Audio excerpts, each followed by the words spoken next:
देश में बढ़ते हुए कोरोना के खतरे को देखते हुए प्रधानमंत्री मोदी ने सभी राज्यों के मुख्यमंत्रियों की बैठक बुलाई है। कल दोपहर 12:30 बजे ये बैठक होगी। माना जा रहा है कि इस बैठक में प्रधानमंत्री मोदी कोरोना का संक्रमण फैलने से रोकने के उपायों और वैक्सीनेशन को लेकर चर्चा कर सकते हैं। कोरोना से सबसे ज्यादा प्रभावित महाराष्ट्र में 15,000 से ज्यादा नए केस सामने आए हैं। राज्य में बीते 24 घंटे में कोरोना के चलते 48 लोगों की मौत हुई। प्रदेश में अभी कोरोना के 1,30,547 एक्टिव केस हैं। कोरोना के लगातार बढ़ते मामलों के बीच मध्य प्रदेश विधानसभा के बजट सत्र पर संकट के बादल मंडरा रहे हैं। मध्य प्रदेश विधानसभा बजट सत्र के दौरान 5 विधायक और विधानसभा की सुरक्षा में लगे 4 मार्शल कोरोना पॉजिटिव पाए गए। कोरोना के खतरे को देखते हुए आज विधानसभा में सर्वदलीय बैठक बुलाई जा सकती है, जिसमें सत्र आगे चलाने या स्थगित करने को लेकर फैसला हो सकता है। पंजाब में लगातार बढ़ रहे कोरोना के मामले को देखते हुए सरकार ने सभी स्कूलों को बंद करने का फैसला किया है। साथ ही बोर्ड की परीक्षाओं को भी स्थगित कर दिया। पंजाब स्कूल शिक्षा विभाग की तरफ से 22 मार्च को शुरू होने वाली 12वीं की परीक्षा अब 20 अप्रैल से 24 मई तक करवाई जाएगी। वहीं 10वीं की परीक्षाएं 9 अप्रैल की बजाय 4 मई से शुरू होंगी। कोरोना के खतरे को देखते हुए गुजरात के अहमदाबाद के 8 इलाकों में दुकानें, मॉल और क्लब हाउस को रात 10 बजे बंद करने का आदेश दिया गया है। गुजरात के अहमदाबाद, सूरत, वडोदरा और राजकोट शहर में कोरोना संक्रमण के केस तेजी से बढ़ने लगे हैं।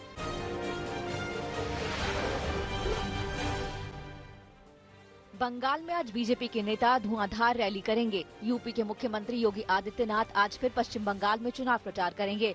योगी आदित्यनाथ पुरुलिया, बांकुरा और मेदिनीपुर में सभाओं को संबोधित करेंगे। पुरुलिया में 11 बजे, बांकुरा में दोपहर 2 बजे और मेदिनीपुर में 3 बजे योगी आदित्यनाथ की रैली होगी। चुनावों की घोषणा के बाद से योगी का ये दूसरा बंगाल दौरा है। इस महीने की शुरुआत में उन्होंने मालदा से चुनाव प्रचार शुरू किया था। बीजेपी अध्यक्ष जेपी नड्डा भी आज प्रचार करेंगे। बांकुरा के विष्णुपुर में और कोतुलपुर में नड्डा की रैली होगी। इसके अलावा रक्षा मंत्री राजनाथ सिंह भी आज बंगाल में 3 रैलियां करेंगे। ममता बनर्जी भी लगातार व्हीलचेयर पर प्रचार कर रही हैं। आदिवासी इलाकों पर उनकी खास नजर है। आज ममता बांकुरा के मेजिया में रैली करेंगी। उधर उनके खिलाफ मैदान में डटे बीजेपी के शुभेंदु अधिकारी बूथ स्तर के कार्यकर्ताओं से आज मिलेंगे। दिल्ली में एक बार फिर केंद्र बनाम राज्य सरकार की स्थिति बनती दिख रही है। केंद्र सरकार ने संसद में GNCTD संशोधन बिल पेश किया है, जिसके तहत दिल्ली में उपराज्यपाल की शक्ति में इजाफा होगा।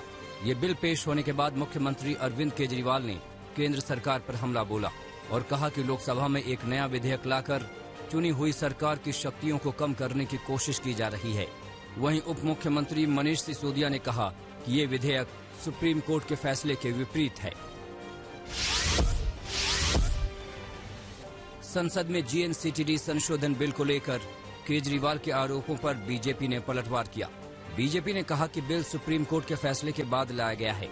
केजरीवाल सरकार संविधान के हिसाब से काम नहीं करना चाहती, इसलिए बिल का विरोध कर रही है।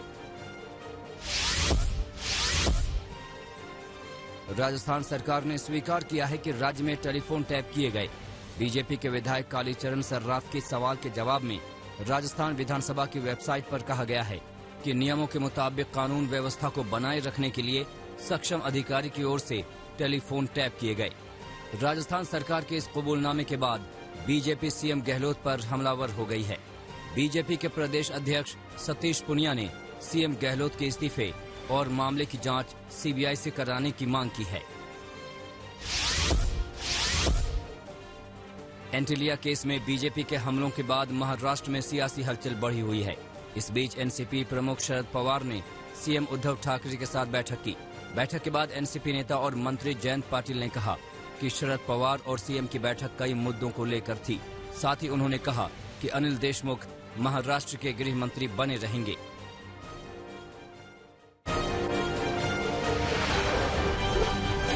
एंटिलिया के बाहर विस्फोटक वाली कार रखने के मामले में आखिर शक के घेरे में आए सचिन वजय को मुंबई पुलिस ने सस्पेंड कर दिया। वजय को NIA ने गिरफ्तार किया था। सूत्रों के मुताबिक वजय ने साजिश में शामिल होने की बात कबूल की है। वजह पर शक गहराने की वजह वो इनोवा है जिससे संदिग्ध भागा था। ये car Mumbai crime branch CIU unit के बेड़े की कार है। इस इनोवा का इस्तेमाल सचिन वाजे और उनकी टीम ही तमाम ऑफिशियल काम के लिए किया करते थे। क्राइम ब्रांच से ही जुड़े एक और असिस्टेंट पुलिस इंस्पेक्टर रियाज काजी से भी NIA ने पूछताछ की। हालांकि इस सवाल का जवाब अब तक नहीं मिला है कि विस्फोटक भरी कार रखने के पीछे मकसद क्या हो सकता है, और दूसरा मनसुख हिरेन की मौत का एंटीलिया केस से क्या रिश्ता है। बीजेपी विधायक नितेश राणे ने आरोप लगाया कि मुंबई के कुछ बुकी भी वाजे के संपर्क में थे। ये बुकी IPL शुरू होने से पहले वाजे से संपर्क में थे। नीतीश राणे ने ये आरोप भी लगाया कि सचिन वाजे के वरुण सरदेसाई, जो कि आदित्य ठाकरे के रिश्तेदार हैं, उनके संपर्क में थे। Information that we have that there is a certain guy called Varun Sardesai who has got Y+ security from this Maharashtra government, who is related to this Maharashtra government, who is a relative inside the Maharashtra government. He had contacted and his conversations were also there with Sachin Vaje. Batla encounter case में आतंकी आरिज खान को फांसी की सजा सुनाई गई है। दिल्ली की साकेत कोर्ट ने इसे रेयरेस्ट ऑफ रेयर केस माना। आतंकी आरिज खान पर कोर्ट ने 11 लाख रुपए का जुर्माना भी लगाया है, जिसमें 10 लाख रुपए इंस्पेक्टर मोहन चंद शर्मा के परिवार वालों को दिए जाएंगे। इस मामले में पहले ही आरोपी शहजाद अहमद को 2013 में सजा दी जा चुकी है, जबकि इनके 2 साथी आतिफ अमीन और मोहम्मद साजिद एनकाउंटर में मारे गए थे। बटला हाउस एनकाउंटर में दोषी आरिज खान की फांसी की सजा के ऐलान के बाद बीजेपी ने उन नेताओं पर हमला बोला जिन्होंने इस एनकाउंटर पर सवाल उठाए थे। केंद्रीय मंत्री प्रकाश जावड़ेकर ने कहा कि सोनिया गांधी, दिग्विजय सिंह और ममता बनर्जी जैसे नेताओं ने उस समय एनकाउंटर पर सवाल उठाए थे। उन्हें अब देश से माफी मांगनी चाहिए। आरिज को सजा के बाद अब शहीद मोहन चंद शर्मा को न्याय मिल पाया है।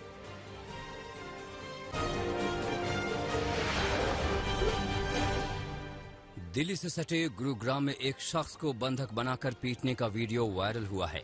तस्वीरों में आप देख सकते हैं कि कैसे एक युवक और एक महिला इस शख्स को पीट रहे हैं। इस शख्स को ऐसे ही तब तक पीटा गया जब तक इसने होश नहीं खो दिए। मामला पालम विहार इलाके का है। बताया जा रहा है कि इस पिटाई के पीछे पैसों के लेन देन का विवाद है।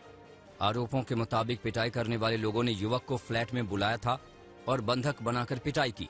पुलिस ने 3 पुरुष और 1 महिला के खिलाफ पिटाई करने का मामला दर्ज कर लिया है।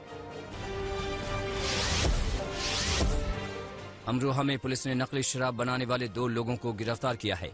मामला रहरा थाना क्षेत्र का है। जानकारी के मुताबिक पुलिस को सूचना मिली थी कि गंगा के खादर किनारे अवैध शराब बनाने का धंधा चल रहा है। पुलिस ने छापेमारी की तो मालूम चला कि यहां यूरिया से शराब बनाई जा रही थी। पुलिस ने 200 लीटर मिलावटी शराब बरामद की है। साथ ही 2 लोगों को गिरफ्तार कर जेल भेज दिया है। हरियाणा के सिरसा में पुलिस ने भारी मात्रा में पकड़ी गई अवैध शराब पर बुलडोजर चलाया। ये बुलडोजर कोर्ट के आदेश के बाद चला है। दरअसल शहर थाना और सिविल लाइन थाना की पुलिस ने भारी मात्रा में अवैध शराब पकड़ी थी। पुलिस ने कोर्ट के आदेश के बाद अवैध शराब पर बुलडोजर चलाया। लखनऊ में बीजेपी कार्यालय में उस वक्त हड़कंप मच गया जब एक महिला ने पेट्रोल डालकर आत्मदाह करने की कोशिश की, मगर पुलिसकर्मियों ने महिला को रोक लिया। महिला का आरोप है कि एक शख्स ने उसे शादी का झांसा देकर रेप किया। महिला ने पुलिस में शिकायत की, मगर अब तक कोई कार्रवाई नहीं हुई है। महिला के आरोप पर तहरीर लिख ली गई है और पुलिस ने भरोसा दिया है कि आवश्यक कार्रवाई की जाएगी। दरभंगा में शराब माफियाओं के खिलाफ पुलिस का एक्शन जारी है। आज नगर थाना क्षेत्र इलाके में SSP ने खुद छापेमारी की और 2 लोगों को अवैध शराब का धंधा करने के इल्जाम में गिरफ्तार किया है। पुलिस को नेपाली शराब की 98 बोतलें भी मिली हैं। पुलिस के मुताबिक होली के चलते अपराधी शराब की बिक्री करने की फिराक में हैं, मगर प्रशासन लगातार कार्रवाई कर रहा है।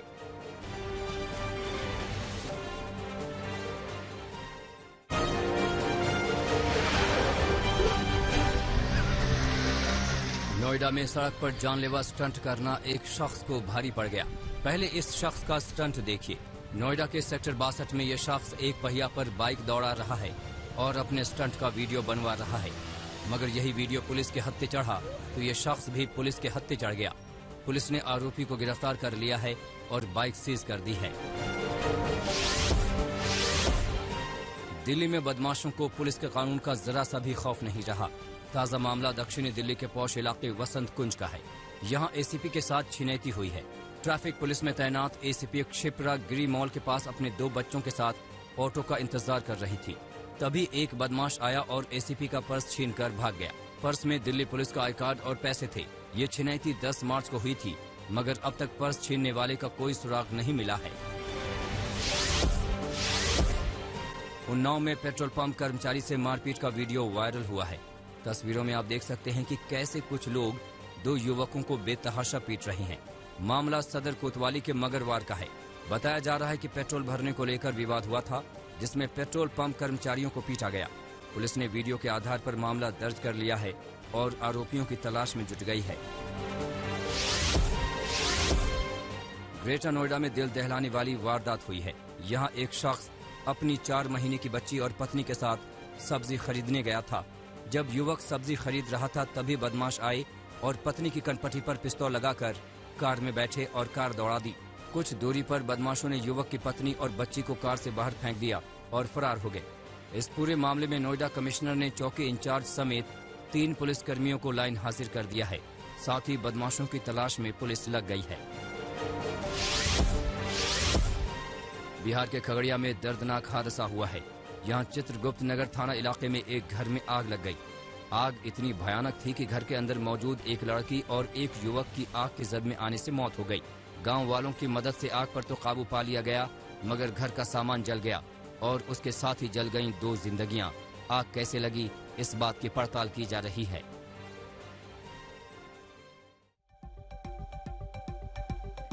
पाकिस्तान के कराची में देर रात धमाके में पूरा शहर हिल गया। ब्लास्ट में पाक का एक सैनिक मारा गया, जबकि कई घायल हो गए। बलोच लिबरेशन आर्मी ने ब्लास्ट की जिम्मेदारी लेते हुए एक तरह से साफ कर दिया है कि बलूचिस्तान को लेकर पाक की नीतियां उन्हें मंजूर नहीं है। धमाका मोटरसाइकिल पर रखे बम से हुआ और रिमोट कंट्रोल से किए गए ब्लास्ट से शहर हिल गया।